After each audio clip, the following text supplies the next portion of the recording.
Makakasoksay. Alam nyo ba yung feeling na todo effort ka sa presentation pero bagsak ka pa rin sa grade? Ayan, ganyan din ang nangyari sa mga kandidatong ito sa nakaraang halalan. Budots dito, viral TikTok doon, concert-style rallies pa nga, pero sa huli, umuwing luhaan at talo pa rin. Sa video na ito, alamin natin kung bakit hindi sapat ang pa-cute at gimmick sa politika. Ito ang kwento ng mga kandidatong akala nila makakakuha ng boto sa pamamagitan ng pakulo. Pero ang natanggap lang nila ay pakimkim. Ready na ba kayo sa mga epic fail moments na ito? Mga kandidatong natalo dahil sa palpak na pakulo. Yan ang ating aalamin.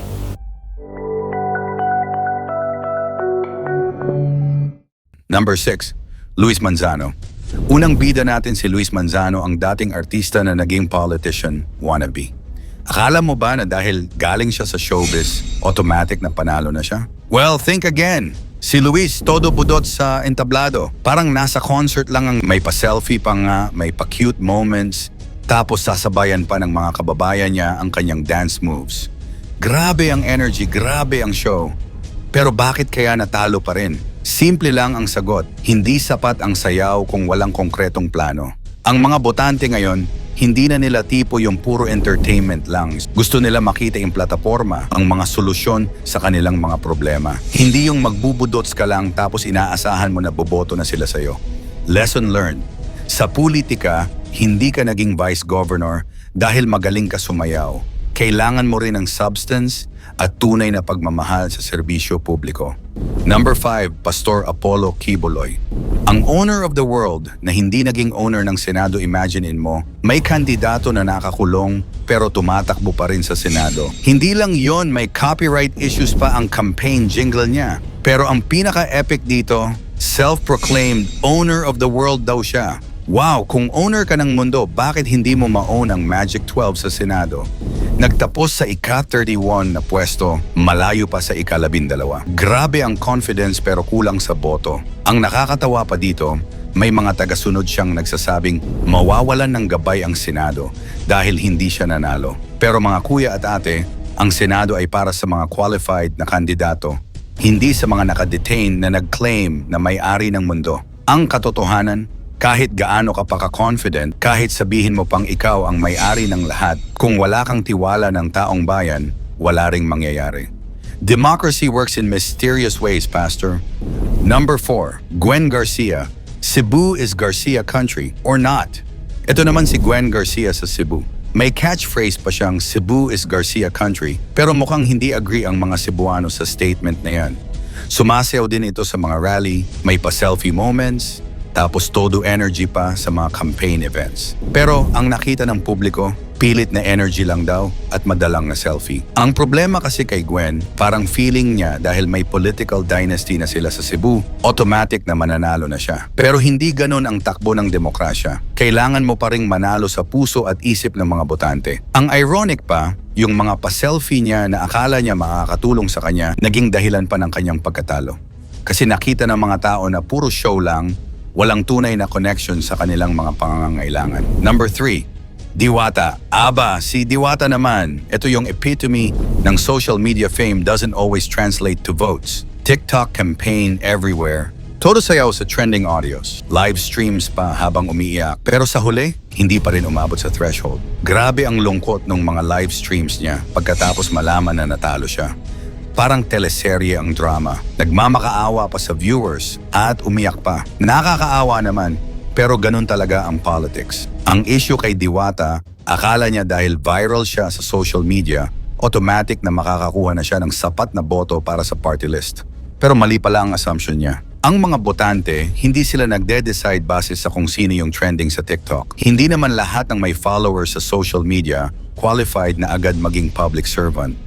Kailangan pa rin ng experience, ng tunay na pag-intindi sa mga issue ng sector na i-represent mo. Number 2, Sara Diskaya, ang ambisyosang kandidata sa Pasig. Si Sara Diskaya naman sa Pasig, grabe ang high energy rallies niya.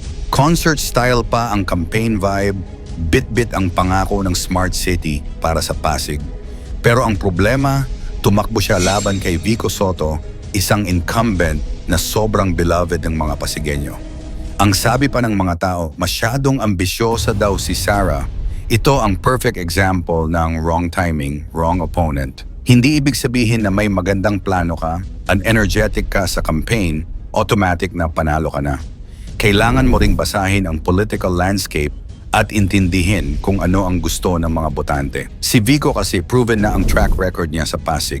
Yung mga tao satisfied na sa performance niya. So kahit gaano pa ka-energetic si Sara sa mga rally niya, mahirap talunin ang isang incumbent na may mataas na approval rating. At ang ating number 1, Bong Revilla, ang budot senator na hindi na makakabudot sa Senado. Last but definitely not the least, si Bong Revilla. Ito yung perfect example ng fame doesn't guarantee votes. Budots dance dito, concert vibe sa rally doon, may giveaway pa ng signature dance moves. Ang viral nga ay yung sayaw niya kaysa sa plataforma niya. May free college entrance exam act pa siyang ni-propose, pero hindi yun ang naging topic ng usapan. Ang naging usapan, yung budots dance niya. Tapos sa huli, hindi nakapasok sa Magic 12. Napagod lang sa kakabudot sa kampanya. Sayang ang effort sa pagsasayaw, pero kulang sa substance. Ang lesson dito, hindi sapat na maging entertaining ka lang. Ang mga Pilipino ngayon ay mas matatalino na. Hindi na sila nabibili ng pure entertainment. Gusto nila ng mga kandidatong may substance, may clear na plano, at may track record ng good governance. Ano ba ang common denominator ng lahat ng kandidatong ito? Simple lang, they all rely too much on gimmicks and not enough on substance. Sa panahon ngayon, hindi na sapat ang puro pakulo. Ang mga botante, mas informed na, mas critical na sa pagpili ng mga leader. Hindi na sila nabibili ng budots dance o viral TikTok videos. Gusto nila ng mga kandidatong may clear na vision, may experience, at may genuine na concern sa welfare ng taong bayan.